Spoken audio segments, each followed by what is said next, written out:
शुद्ध स्वरूप आहेत. आमची पापं दूर करून हे सोम तुम्ही आम्हाला सुख द्या.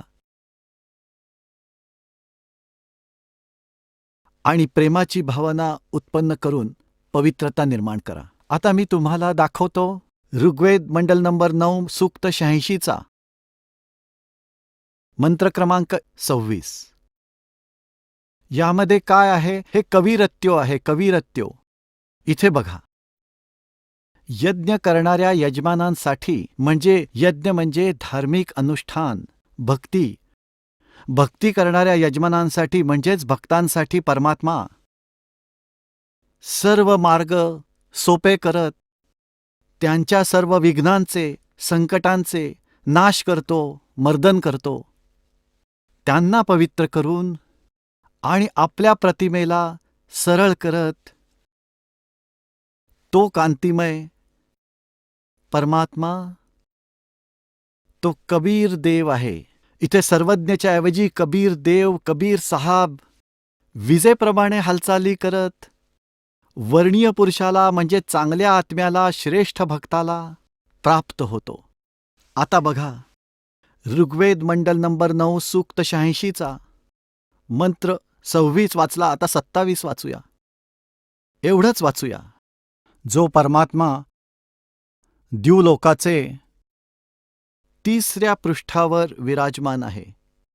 एकाच ठिकाणी राहतो जो परमात्मा द्युलोकांमध्ये 3ऱ्या पृष्ठावर विराजमान आहे, तिथे बसला आहे. पुण्यात्मांनो, द्युलोक म्हणजे तेजोमय लोक. जो सतलोक म्हणजे ज्याला संत भाषेमध्ये आम्ही सतलोक म्हणतो, सचखंड म्हणतो, ती पृथ्वी स्वप्रकाशित हिऱ्यासारखी आहे. आणि त्या सतलोकाचे 3 भाग आहेत, 3 स्तर, 3 विभाग आहेत. आणि त्याच्या 3ऱ्या स्तरावर सर्वात वरच्या स्थानावर परमात्मा विराजमान आहे. घुमटाच्या आत सिंहासनावर राजासारखा, डोक्यावर मुकुट आहे, वरती सफेद छत्र आहे. पुण्यात्मांनो, महर्षी दयानंद काय म्हणतात, काय मानतात की परमात्मा एका स्थानावर नाहीये. आता त्याचं एक प्रकरण दाखवतो. सत्यार्थ प्रकाश. नंतर पुढे जाऊया. पहिले महर्षी दयानंद यांच्याद्वारा प्रकाशित साऱ्या जीवनाचा त्यांचा अनुभव. त्यांनी ज्या प्रकारे वेद जाणला आणि जसा साऱ्या आयुष्यात त्यांनी अनुभव घेऊन अध्यात्म मार्ग समजून घेतला, तो सगळाच्या सगळा त्यांचा अनुभव सत्यार्थ प्रकाश या पुस्तकामध्ये लिहून ठेवलाय. तर या सत्यार्थ प्रकाश पुस्तकाला महर्षी दयानंद समजा, त्यांचा अनुभव आहे म्हणजे तेच त्यांचं समजावणं. जो काही त्यांचा अनुभव संग्रह होता तो सगळा लिहून टाकला. आता बघा महर्षी दयानंद काय सांगतात परमात्म्याच्या विषयी. हे आहे सत्यार्थ प्रकाश. आता बघा महर्षी दयानंदांना या पोजमध्ये बघून ओहो, माणूस घाबरून मरेल. पुढच्यामध्ये तर महात्म्याने कमालच केली आहे. देवाशी सरळ संपर्क करून ठेवला असेल. आता बघा यातील अनुभवातूनच कळेल. हे आहे आज सत्यार्थ प्रकाश. आता पहा याच्यात काय लिहिलंय की वेद आदी विविध म्हणजे वेद आदी विविध म्हणजे सतशास्त्राप्रमाणे, सद्ग्रंथाप्रमाणे, सद्ग्रंथांचा आधार घेऊन याची रचना केली आहे. कोणी? श्रीमद परमहंस परिव्राजकाचार्य महर्षी दयानंद सरस्वती स्वामी विरचित. त्यांच्या नावाच्या मागे आणि पुढे कितीतरी उपमा लावल्या आहेत. हे प्रकाशक आहेत वैदिक यतीम मंडल, दयानंद मठ, दीनानगर, पंजाबचे. आणि हे तेच प्रकाशक आहेत, तेच. आणि हे आहेत मुद्रक आचार्य प्रिंटिंग प्रेस, दयानंद मठ, गोहाना मार्ग, रोहतक. ठीक आहे. आता याच्या पान क्रमांक 153 वर तुम्हाला दाखवतो. सप्तमस्मुल्ला सत्यार्थ प्रकाश या प्रकाशनाचे पान क्रमांक 153. इथे बघूया. कोणीतरी प्रश्न केलाय, ईश्वर व्यापक आहे का एका विशिष्ट देशात राहणारा आहे? महर्षी दयानंदांनी सांगितलंय की व्यापक आहे. जर एका देशात राहता तर सर्व अंतर्यामी, सर्वज्ञ, सर्वनियंता, सगळ्यांचा स्रष्टा, सगळ्यांचा धर्ता प्रलय करता होऊ शकला नसता. अप्राप्त देशामध्ये करता तरी क्रिया असंभव आहे. आता महर्षी दयानंद यांनी हे स्पष्ट केले आहे की परमात्मा एकाच देशात राहत नाही. एकाच देशात राहता तर साऱ्या सृष्टीची रचना कशी केली असती? हे तर जड बुद्धी असणाऱ्या व्यक्तीचे विचार असतात. परमेश्वराच्या वचनामध्ये एवढी शक्ती, एका शब्दात सारी रचना रचू शकतो तो. मग देव आमच्यासारखाच झाला, तर मग देव कुठून झाला? आणि दाखवतो की महर्षी दयानंद यांनी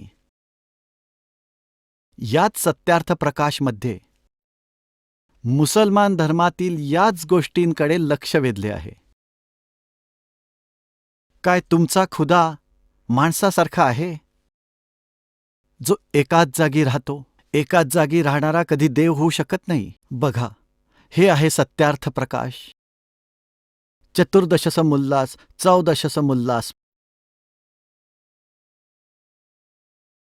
480 वर 480 पान आहे. निश्चितच परवरदिगार तुमचा अल्लाह आहे, ज्याने निर्माण केले आकाश आणि पृथ्वीमध्ये 6 दिवसाच्या आत करार निर्माण केला. आकाशामध्ये कामाची तदबीर करतो. आता हे कुराण शरीफ आहे. कुराण शरीफच्या एका आयतेचा अनुवाद आहे. महर्षी दयानंद यांनी याच गोष्टीकडे लक्ष वेधले आहे. ज्ञानाच्या आधारे खोट्यावर टीका केली आहे. काय म्हटलं आहे? हे सिद्ध केलंय की हे लिहिलंय की जे माझ्या हुकमाने होतं आणि झालं. जे कुराणमध्ये असं म्हटलंय की ज्याला 6 दिवस लागूच शकत नाहीत, यावरून 6 दिवस लागले हे खोटं आहे. जर हे व्यापक असतं तर वरती आकाशात का थांबतं? आणि जेव्हा तदबीर करतो कामाची, तेव्हा तुमचा खुदा अगदी माणसासारखाच आहे. महर्षी दयानंद मान्य करीत नाहीत की खुदा परमात्मा मनुष्यासारखा आहे. त्याकडे लक्ष वेधलंय. कारण जो सर्वज्ञ आहे तो बसल्या बसल्या तदबीर काय करणार? यावरूनच लक्षात येतंय की देवाला न मानणाऱ्या जंगली लोकांनीच हे पुस्तक लिहिलं असावं. आणि महर्षी दयानंद यांनी यामध्ये आणि किती वाईट प्रकारे टीका केली आहे. आणि यामध्ये काय सांगण्याचा प्रयत्न केला आहे की तुम्ही म्हणताय की खुदानी 6 दिवसात सृष्टीची रचना केली, 7व्या दिवशी सिंहासनावर बसला. सिंहासनावर बसला याचा अर्थ तो माणसासारखाच झाला. महर्षी दयानंद म्हणतात नाही, तो तर व्यापक आहे. अर्थात एका ठिकाणी राहत नाही. आता पुढे पहा, पान क्रमांक 481 वर 14 481व्या पानावर काय म्हणतात? ही एक आयत आहे कुराणातली. आता याच्याकडे लक्ष वेधून म्हणतात की कुराण कुठून उतरवलं? काय खुदा वरती राहतो? महर्षी दयानंद तर मानत नाहीत की राहतो. काय खुदा वरती राहतो? जर ही गोष्ट खरी आहे तर एकाच देशात राहिल्यामुळे तो ईश्वर असू शकत नाही. एक देशी म्हणजे एकाच ठिकाणावर बसून राहणारा तो देव होऊ शकत नाही. कारण की ईश्वर सर्व ठिकाणी एकाच वेळी व्यापलेला आहे. निरोप पोचवणं हलकार्याचं काम आहे. आणि हलकार्याची आवश्यकता त्यालाच पडते जो मनुष्य प्राण्यासारखा एकदेशी आहे. आणि हिशोब घेणं देणं पण माणसाचं काम आहे, देवाचं नाही. कारण तो सर्वज्ञ आहे. यावरून हे निश्चित होतं की एका अल्पज्ञानी माणसाने कुराण लिहिलं आहे. अल्पज्ञानी म्हणजे मंदबुद्धी असणाऱ्या माणसाने कुराण लिहिलं आहे, महर्षी दयानंद म्हणतात.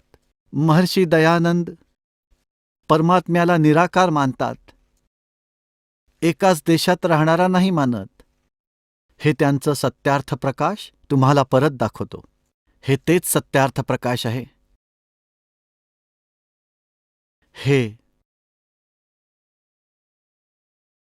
हे तेच आहे.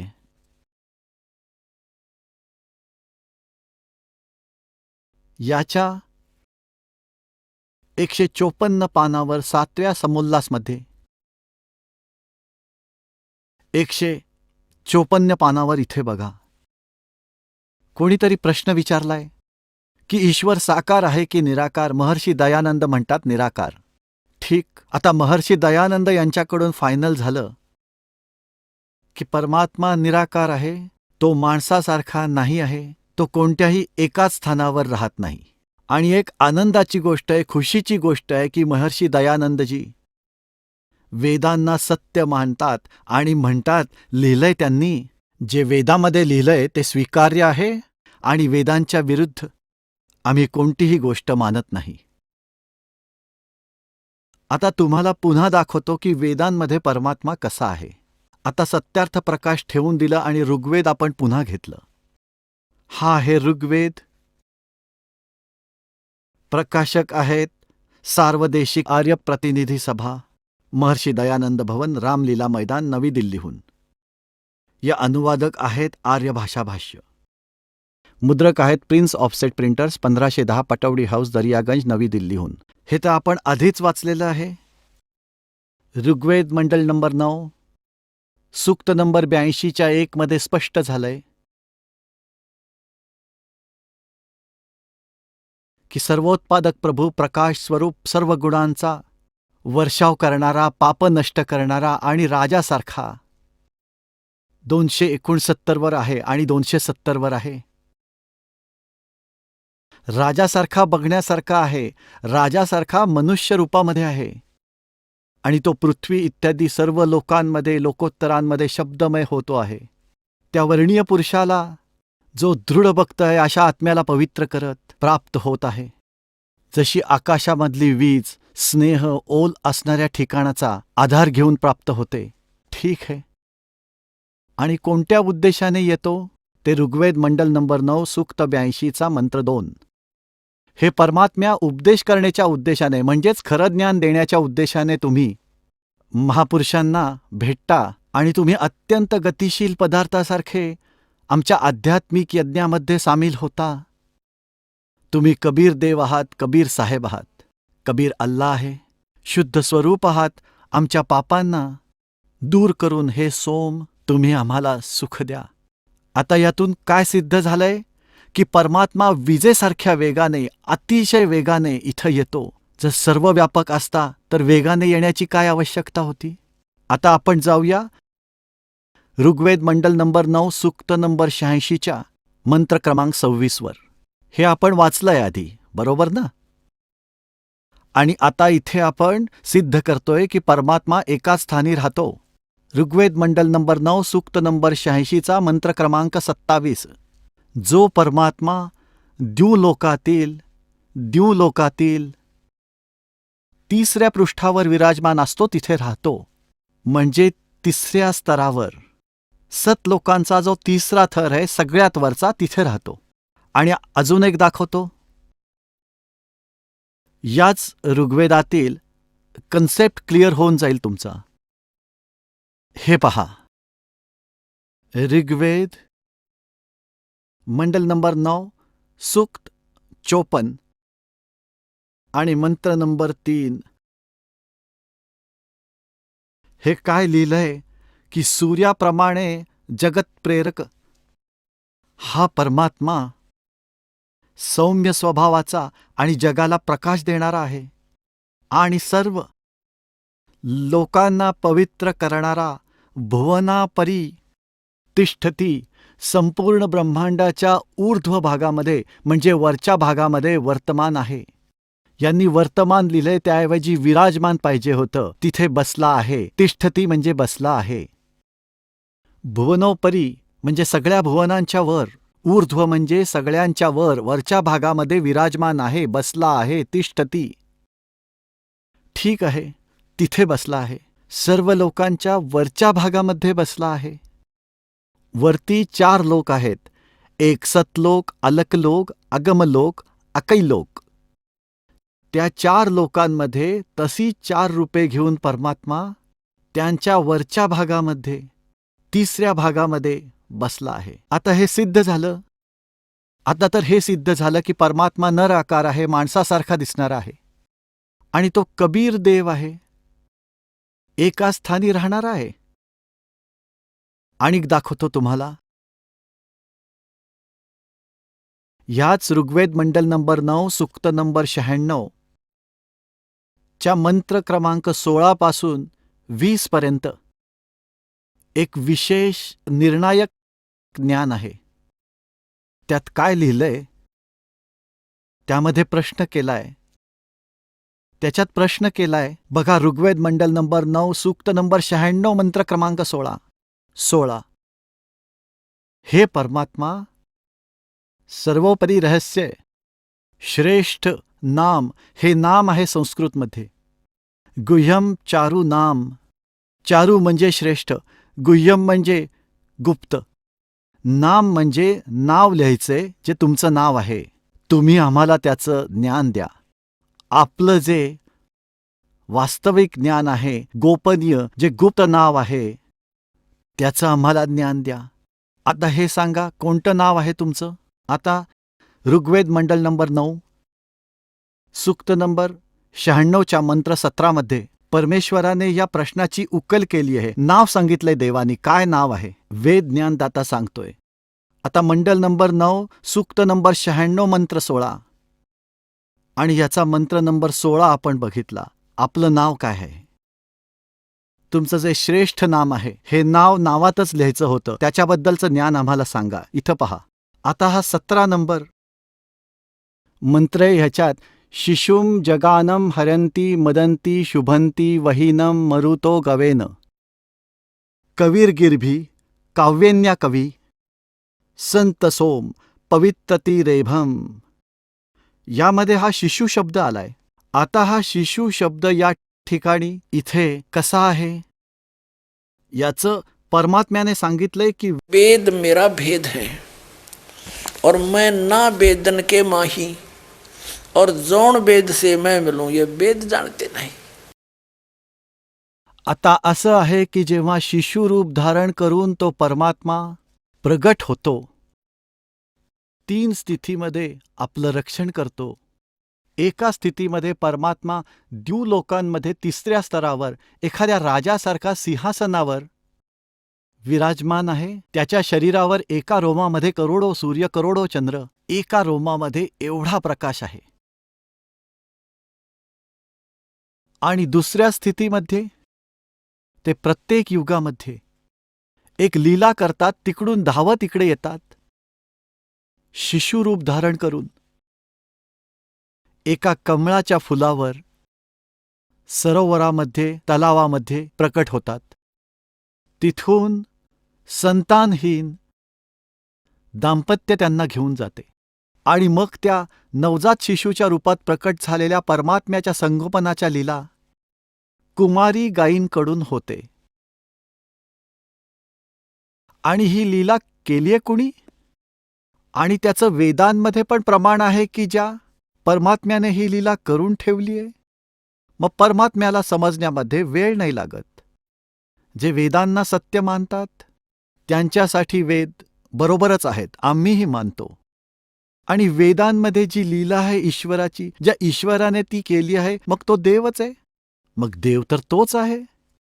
समजायला वेळ लागत नाही. दुराग्रही हट्टी व्यक्ती ईर्षेमुळे मानणार नसतील तर ते त्यांचं दुर्भाग्यच आहे. यामध्ये काही बढाई नाही. आत्म्यासाठी आधार असला पाहिजे. आता तुम्हाला दाखवतो ऋग्वेद मंडल नंबर 9, याच ऋग्वेदातील ऋग्वेद मंडल नंबर 9 आणि सूक्त नंबर 1 आणि मंत्र नंबर 1 मध्ये काय लिहिलंय. यामध्ये सोम म्हणजे परमात्मा, म्हणजे परमात्म्याचाच महिमा चालू आहे. ठीक आहे. आता दुसऱ्यामध्ये ऋग्वेद मंडल नंबर 9 सूक्त नंबर 1 मंत्र 2 मध्ये हे परमात्मन ठीक आहे. आणि आता इथे तिसऱ्यामध्ये हे परमात्मन, 3ही मंत्रांमध्ये परमात्म्याचाच महिमा चालू आहे. आणि 4 मध्ये हे परमात्मन आपण, आणि 5 मध्ये हे परमात्मन आपण, हे पण परमात्म्याच्या विषयीच चाललं आहे. आणि ऋग्वेद मंडल नंबर 9 सूक्त 1 आणि मंत्र 6 मध्ये. आता 7 मध्ये यांच्या लक्षात आलं की परमात्म्याला तर आपण निराकार म्हटलं आहे. मग तिथे पुरुष लिहायला सुरुवात केली. अशाच प्रकारे त्यांनी 8मध्येही ह्या पुरुषाला, आता पुरुष म्हणजे काय, पुरुष म्हणजे काय याचा निर्णय करूया त्यांच्याच शब्दात. वेदानेच वेद सिद्ध करूया, काट्यानेच काटा काढूया. हे बघा, हा यजुर्वेद त्याच विद्वानांनी अनुवादित केलाय, जो परमात्म्याला निराकार म्हणून सांगतोय. सार्वदेशिक आर्य प्रतिनिधी सभा 2/5 महर्षी दयानंद भवन, नवी दिल्लीहून. हे आर्य भाषा भाष्य आहे. मुद्रक आहेत prince offset printers, 1510 Pataudi house, Daryaganj, नवी दिल्लीहून. या यजुर्वेदाचा 40वा अध्याय शेवटचा अध्याय आणि त्याचा 17वा मंत्र 40व्या अध्यायाचा शेवटचा मंत्र आहे. हा 40वा अध्याय याच्या 15मध्ये वेद ज्ञानदाता स्वतःविषयी बोलतोय की वायू अनिलम अमृतम वेदम वस्मांतम शरीरम ओम करतो समर किल्बे समर कर्तुम समर. वेद ज्ञानदाता म्हणतोय की माझं एक नाव ओम आहे. त्याचं काम करता करता स्मरण करा, विशेष कसक घेऊन स्मरण करा. मनुष्य जीवनाचं मूळ कर्तव्य आहे म्हणून स्मरण करा. वायू अनिलम अमृतम अथितम भस्मांतम शरीरम, शरीराचा त्याग करेपर्यंत याची साधना केल्यामुळे जे अमरत्व प्राप्त होते ओममुळे, ते तुम्हाला मिळेल. इथे बघा, आता हा आहे 44 अध्याय, 40व्या अध्यायाचा 17वा श्लोक. यामध्ये त्यांनी वेद ज्ञानदाता ब्रह्म सांगत आहे, हे माणसांनो, जो ज्योतिस्वरूप रक्षक माझ्याशी अविनाशी योग्य कारणासाठी आच्छादित मुखाच्या तुलनेत उत्तम अंगाचा प्रकाश केला जातो, जो तो प्राण आणि सूर्यमंडळामध्ये पूर्ण परमात्मा आहे. पुरुष म्हणजे पूर्ण परमात्मा. तो तर परोक्ष रूप आहे, गुप्त आहे. अहम मी ब्रह्म आहे. खम मी वरती आकाशरूपी ब्रह्मलोकामध्ये राहतो आणि माझं ओम नाव आहे. असं ओम नाव जाणा असं लिहायचं होतं. असं काय आता सिद्ध झालं आहे की जिथे पुरुष लिहिलंय त्याचा अर्थ पूर्ण परमात्मा. स्वामी दयानंद यांच्या शब्दामध्ये. आपण पुन्हा ऋग्वेदाकडे आलो, यजुर्वेद ठेवून दिला. हे ऋग्वेदाकडे आलो आपण, यजुर्वेद ठेवून दिला. हे पहा, हा तोच आहे.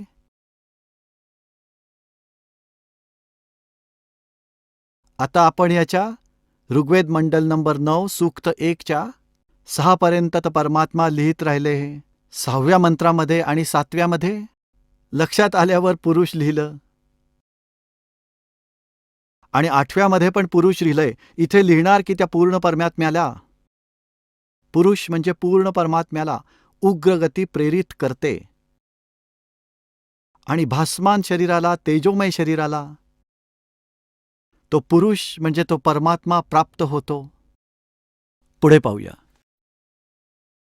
आणि ज्यामध्ये 3 प्रकारांनी दुसऱ्याचं कल्याण, कारण म्हणजे कल्याण करण्यासाठी मधुमय शरीर मिळते. याचा काय अर्थ आहे? त्या पूर्ण परमात्म्याला उग्रगतीमुळे प्रेरणा मिळते. यदा यदा हि धर्मस्य ग्लानिर्भवति भारत. वेद ज्ञानदाता सांगतात की जेव्हा इथं धर्माच्या विरुद्ध तिरस्कार वाढतो, अधर्म वाढतो, त्यावेळी मी माझा अंश अवतार धारण करतो रामकृष्णाच्या रूपात. आणि मग ते अधर्माचा नाश करून धर्माची स्थापना करतात. त्यांची पद्धत काय आहे रामकृष्णाची हे तुम्ही पाहिलंच असेल. रावणाला मारलं, करोडो लोक मारले गेले. परशुराम सुद्धा त्यांचेच अवतार होते, विष्णूंचे. त्यांनी लाखाच्या संख्येने क्षत्रियांना मारलं, लाखाच्या संख्येमध्ये. नंतर श्रीकृष्णजी आले, त्यांनी पण असंच राक्षसांचा नाश करून धर्माची स्थापना करण्याचा प्रयत्न केला. पण शांतता कशी झाली, जसं की काही लोक मारले गेले, त्यामुळे अशांती अजून वाढली. त्यांच्या बायका विधवा झाल्या, लहान मुलं अनाथ झाली. त्यांच्या बायकांवर राहिलेल्या लोकांनी नको नको ते अत्याचार केले. हे तर सगळ्या जगासाठी लाजिरवाण आहे.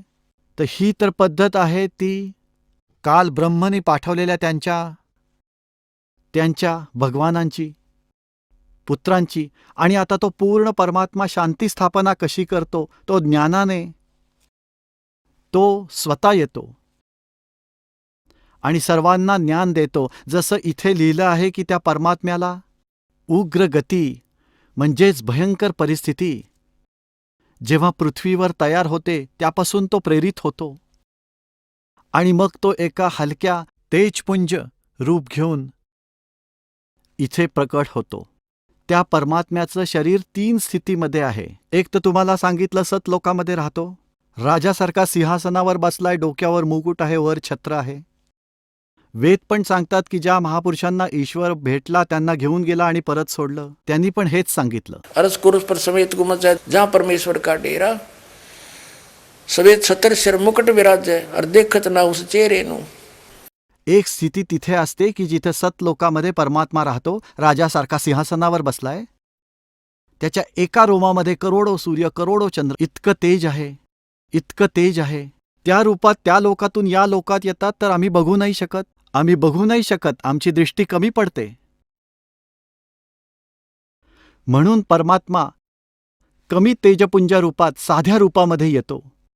ऋग्वेद मंडल नंबर 9 सूक्त 86च्या मंत्र 26 मध्ये आपण पाहिलं की परमात्मा साध्या सरळ रूपामध्ये कमी तेजपुंज रूपात येतो. जसं एका खोलीमध्ये 4-5 प्रकारच्या ट्यूब लावल्यात, 1000ची, एक 500ची, एक 100ची आणि एक 10 वॅटची किंवा 0ची.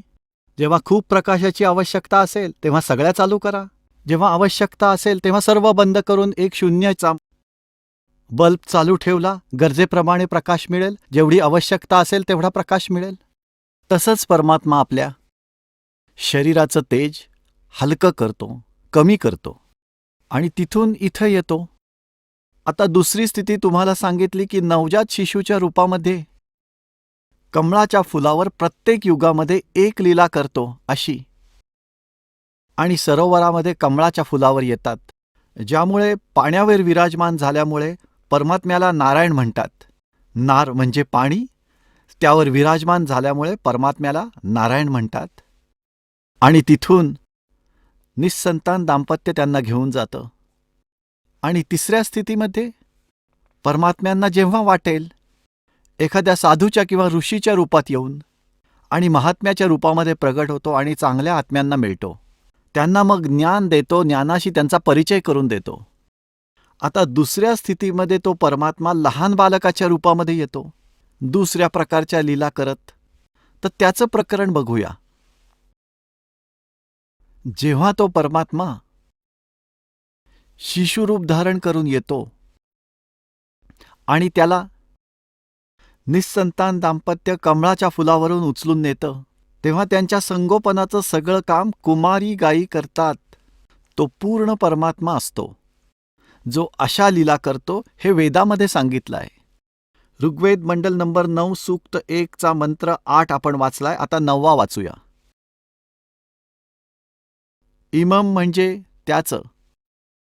सौम्य स्वभावाच्या श्रद्धाळू पुरुषाला इथं यांनी सौम्य म्हणजे त्या परमात्म्याला हे स्वतःच्या हातांनी लिहिलंय.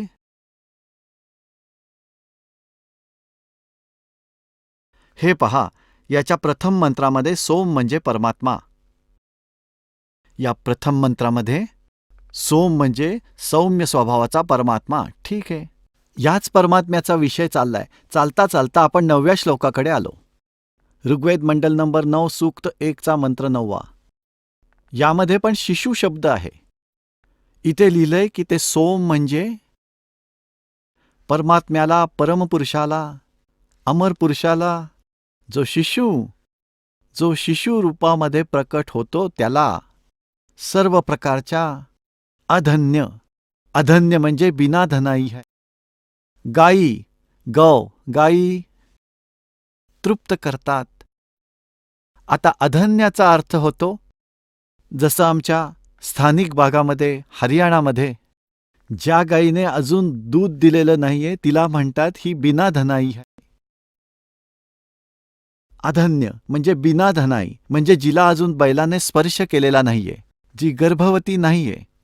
आता ही अधन्या जिला बैलाने कधीही स्पर्श केलेला नाहीये अशी कुमारी. आता या अधन्या गायीकडून म्हणजेच कुमारी गायीकडून त्या शिशुरूपामध्ये प्रकट झालेल्या परमात्म्याचे संगोपन केले जाते. याचा हा अर्थ आहे. परत पहा, ऋग्वेद मंडल नंबर 9 सूक्त 1 चा मंत्र 9 आपण वाचतोय. सोम म्हणजे अमर पुरुषाला, सौम्य स्वभावाच्या पुरुषाला, श्रद्धाळू पुरुषाला, अमर पुरुषाला, जो शिशु रूपामध्ये प्रकट झालेला आहे. सर्व प्रकारच्या सर्व अधन्या म्हणजे जिला बैलाने कधी स्पर्श केला नाही, गायी, त्या गायीद्वारा त्या गायी तृप्त करतात. त्यातून त्यांच्या संगोपनाची लीला होते. जे वेदामध्ये लिहिलंय, वर्णन केलंय, ती परमात्म्याची लीला, अशी लीला ज्याने केली आहे, मग कोण आहे परमात्मा? तोच आहे परमात्मा. आता दाखवतो 600 वर्षापूर्वी त्या कबीर देवांनी, कबीर साहेबांनी, ज्याला विणकर म्हणत तसं, त्याने ही लीला केली आहे. तो भगवान आहे. दाखवतो तुम्हाला त्यांच्या जीवनात 600 वर्षापूर्वी जी लीला केली होती, ती आदरणीय धर्मदास साहेबांनी लिपिबद्ध करून ठेवली आहे. हा आहे पवित्र कबीर सागर, ज्यामध्ये परमात्म्याची लीला वर्णन करून ठेवली आहे, जेव्हा कबीर साहेब आले होते. संपूर्ण 11 भाग, खेमराज श्रीकृष्णदास प्रकाशन, मुंबई. कबीर सागर संपूर्ण भाग हा तोच आहे. याचे कोण आहेत संशोधक? कबीरपंथीच त्याचे संशोधक आहेत.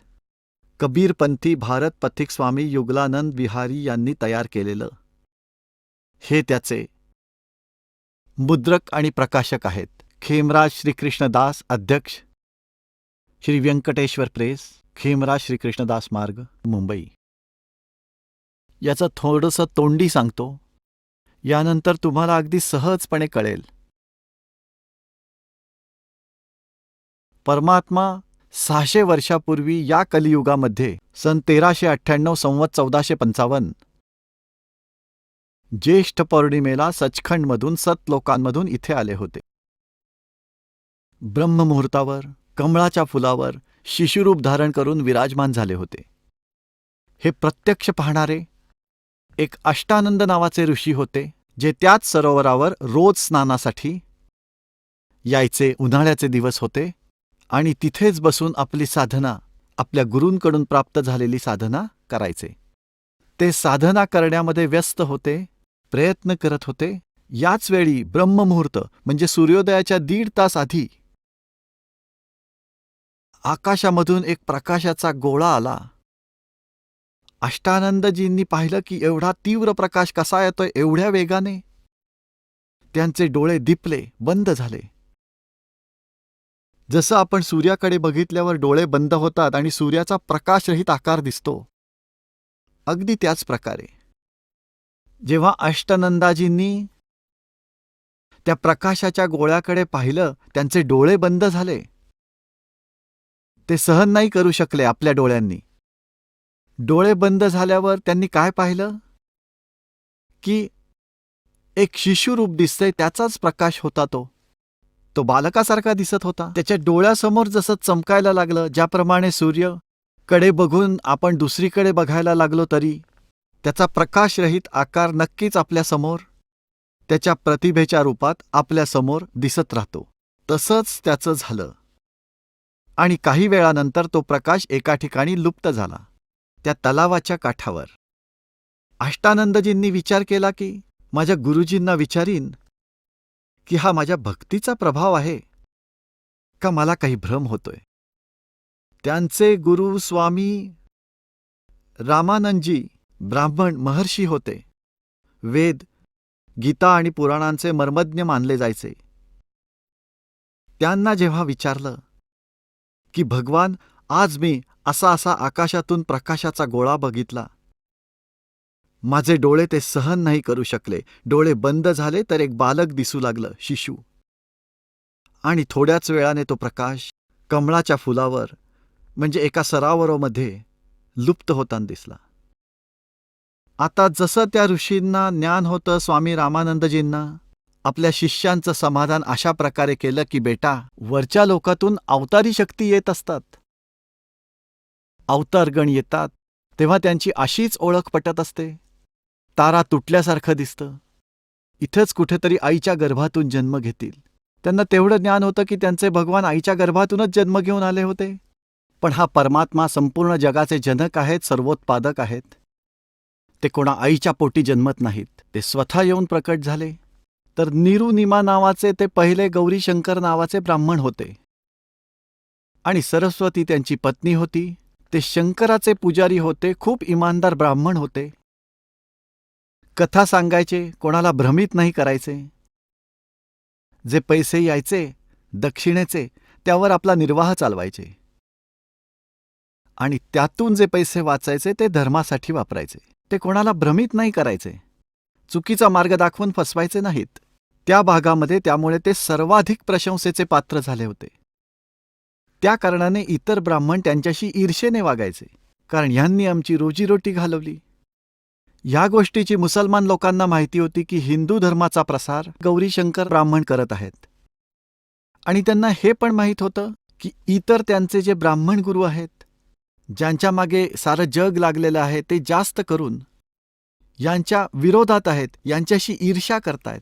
याचा फायदा उठवून मुसलमानांनी गौरीशंकर सरस्वतींना जबरदस्तीने मुसलमान बनवलं. त्यांच्यावर आपलं उष्ट पाणी टाकलं, साऱ्या घरात शिंपडलं आणि सांगितलं की हा आता मुसलमान झाला. दुसरे ब्राह्मण जे गौरीशंकर यांच्याशी ईर्ष्या करायचे, त्यांना खूप खुशी झाली. त्यांनी सगळीकडे प्रचार केला, गौरीशंकर मुसलमान झालेत. त्यांच्याशी संबंध तोडले, गंगेमध्ये स्नान बंद केलं, 1 मिनिटात काम केलं आणि ते विवश झाले. त्यांचं नाव ठेवलं नूर अली. त्यांना नीरू नावाने ओळखायला लागले. आणि सरस्वतींचं नाव ठेवलं नियामत. तिला निमा म्हणायला लागले. नीरू आणि निमा नावाने ते प्रसिद्ध झाले. आणि आता त्यांना रोजीरोटीची समस्या भेडसवायला लागली. मग त्यांनी एक असं काम पाहायला लागले की जे पैशाशिवाय सुरू होईल. त्यांनी कुणीतरी सांगितल्याप्रमाणे कापड विणण्याचं काम सुरू केलं. आणि कापड विणायला जास्त करावं लागत नाही. 4 लाकडाचे वासे गाडायचे, तारा लावायच्या आणि त्यांचे काम सुरू झाले. या कारणामुळे त्यांना विणकर म्हणायला लागले. त्यांना मूलबाळ नव्हतं. वय असेल फार तर 60 किंवा त्याच्या जवळपास. त्यांचं गंगेमध्ये स्नान करणं बंद केलं होतं. म्हणून ते त्या लहरतारा तलावावर स्नानासाठी जात असत, जिथे परमात्मा येऊन विराजमान झाले होते कमळाच्या फुलावर. ते लहरतारा तलाव त्याचं नाव पडलं होतं कारण पावसाळ्याच्या दिवसात जेव्हा गंगा नदी उफाळून म्हणजे खूप वाहायची, भरपूर वाहायची, त्यावेळी गौघाटाच्या वरतून लाटांच्या रूपाने पाणी उसळून जोरात व्हायचे. ते एका सरोवराचं रूप धारण करायचं आणि पूर्ण वर्ष गंगेचं पाणी निर्मळ राहायचं, पवित्र राहायचं. त्यात कमळाची फुलं उगवायची. ते प्रत्येक दिवशी तिथे स्नान करण्यासाठी जायचे त्यांच्या झोपडीतून. अंतर जवळपास 4-5 किलोमीटर होतं. तर तिथे रोज स्नानासाठी जायचं होतं. वरतून परमात्म्यानं यायचं होतं. ते निस्संतान होते आणि परमात्म्याला कमळाच्या फुलावर पाहून ते खूप खुश झाले. ही फार मोठी गोष्ट आहे, नंतर कधी सांगेन. आज प्रसंग काही वेगळाच आहे. ते घरी घेऊन आले. आता 25 दिवस झाले, काही खाणं नाही, पिणं नाही, तोंड एकदम बंद. खूप चिंताग्रस्त झाले. निमाला खूप चिंता वाटली की हे शंकर भगवान, एकतर हे बाळ द्यायलाच नको होतं. आम्ही कसं तरी रडत खडत जगत होतो आणि आज तुम्ही आम्हाला बाळ दिलं, मूल दिलं. आता ते काही खात पीत नाही. देवा, तू त्याला परत घेतोयस की काय? खूप मोठ्यानं रडत होती. म्हणत होती की हे जर बाळ मरण पावलं तर मीही मरेन, पक्का निश्चय.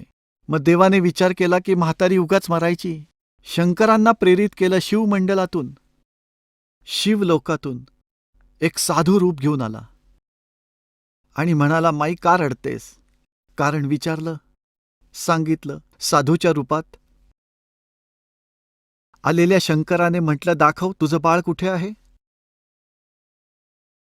निम्मा पाळण्यातून बाळाला घेऊन आली आणि तिला वाटलं साधूच्या पायावर बाळाला ठेवू, बाळाचा जीव वाचव. जसं बाळाला साधूच्या पायावर ठेवायला गेली, बाळ हवेत तरंगायला लागलं आणि त्या साधू शंकराच्या तोंडासमोर हवेत स्थिर झाले, स्थिर राहिले. शंकर काय ते समजले, म्हणाले, माई हे तर सिद्धिप्राप्त झालेलं बाळ आहे. असा पुढे हात केला शंकरांनी आणि त्यांच्या हातावर आलं आणि 7 वेळा चर्चा केली दोघांनी. नवजात शिशुरूपातला परमात्मा म्हणाला की हे शंकरा, त्यांना सांगा कुमारी गाय घेऊन या, त्यांचं दूध पिईन मी. मग निमाला शंकर म्हणाले, तुझ्या नवऱ्याला बोलव,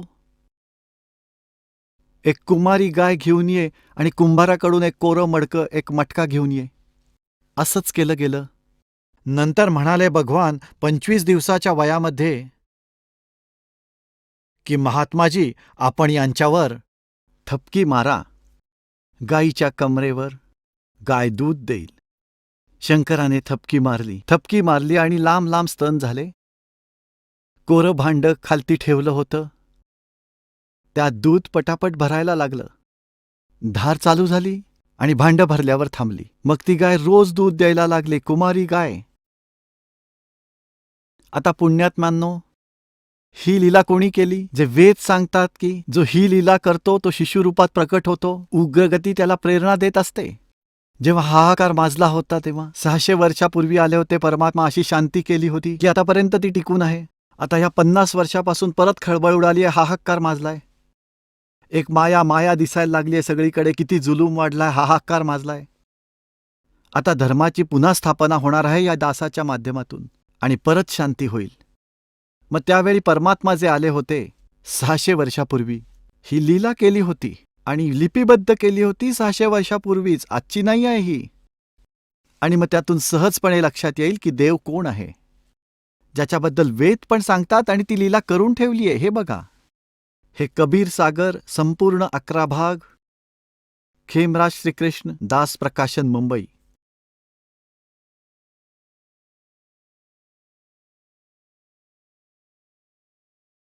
आणि त्याचे कोण आहेत हे संशोधक?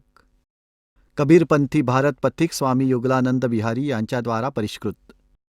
मुद्रक आणि प्रकाशक खेमराज श्रीकृष्णदास, अध्यक्ष श्री व्यंकटेश्वर प्रेस, खेमराज श्रीकृष्णदास प्रकाशन, मुंबईमधून. याच्यामध्ये एक ज्ञान सागर नावाचं प्रकरण आहे. त्याच्या 74व्या पानावर सुन जुल्हा मन भयो आनंदा, जिमी चकोर पायो निशी चंदा, और ले सुत चले हर्ष मन कीन्या. त्या मुलाला उचलून घेऊन तिथून पुढे निघाले. तासो पुनस असबोल ही लीना, सुत काशी को ले चले, लोग देखण ते आव. लोक बघायला आले एवढ्या सुंदर बालकाला. अन्न पाणी बक्से नहीं, अन्न पाणी खाल्लं नाही. जुल्ला सोग जनावे. जुल्हन फिर चिंता होईल. तब जुल्हा मन कीन तिवाना, रामानंद सो कही उत्पाना. आता इथे काय वर्णन केले आहे की रामानंदांकडे जाऊन नीरू विणकराने प्रार्थना केली की ऋषीजी, मला जंगलात एक असा पुत्र सापडला आहे, फुलाच्या वर, आणि तो काही खात पित नाही. काही विधी सांगा, काही तंत्रमंत्र करा. आता त्यांनी जे केलं की हे कबीर सागर आहे, ही यथार्थ लीला आहे. परमात्म्याने सांगितलं की कबीर पंथात काळाचे दूध घुसतील. मग त्याची पूर्ती करण्यासाठी कबीर परमेश्वराने आपली आवडती आत्मा गरीबदासजींना पाठवली. गाव छुडानी जिरा, जंजर, हरियाणा. तिथे सतलोकातून चालत आले होते परमात्मा, जे लीला करतात. सतलोकामधून एका साधू महात्म्याच्या रूपात 10 वर्षाचा बालक गरीबदास, जो जाट जातीचा होता, छुडानी गावातील मोठा जमीनदार होता. 1400 एकर जमीन होती, 1400 किल्ले. गुरं चारत होते शेतामध्ये. तर तिथे पण परमात्मा आले होते. कुमारी गाईचं दूध प्यायले होते. खूप मोठी गोष्ट आहे. सचखंड घेऊन गेले होते, त्यांना आणून सोडले होते, दिव्यदृष्टी दिली होती. जसे तुलसीदासाने लाखो वर्षापूर्वी रामायणाच्या घटना, रामलीलांच्या, राम भगवानांच्या आपल्या चौपाईमध्ये जशाच्या तशा चित्रित केल्या होत्या, सगळ्यांना मान्य आहे. त्याचप्रमाणे गरीबदास परमात्म्याला त्या पूर्ण परमात्म्याने दिव्यदृष्टी दिली होती. त्यांच्या दिव्यदृष्टीत आणि तुलसीदासांच्या दिव्यदृष्टीमध्ये दिवस रात्रीचे अंतर होते. ही दुर्बीण समजा की दूरदर्शी, कोणाचं थोडं अंतर असतं तर कोणाचं जास्त. तेव्हा गरीबदासांनी त्या परमात्म्याची महिमा याची डोळा पाहिले आणि त्याचबरोबर त्यांच्या दिव्यदृष्टीने जशास तसे चित्रण केले तेच इथे मिळाले. इथे प्रकरण थोडेसे बदलले आहे की रामानंदजींनी विचारले. ते तर शिवजी आले होते साध्या रूपामध्ये, की जे त्यांचे पुजारी होते देवदासजी त्यांनी स्पष्ट केले आहे. शिव उतरे शिव मंडल से अवगत बतन विनोद और लिया ईश को गोद. म्हणतात अनब्यावर को दूहत है दूध दिया तत्काल. कंवारी को दूहत है दूध दिया तत्काल और पीवे बालक ब्रह्म गति ता शिव भय दयाल. जसे की आपल्याला आता समजून घ्यायचे आहे की वास्तवामध्ये एका कुमारी गायीकडून त्यांच्या पालनपोषणाची लीला झाली आहे, एवढंच समजून घ्यायचंय. हे बघा, हे आहे ज्ञान सागर. 74 पानावर कबीर सागर आपण वाचत आहोत.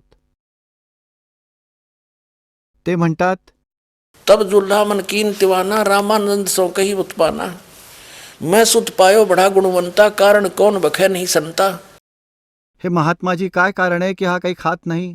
रामानंद ध्यान तब धारा जुल्हा सो तब वचन उचारा.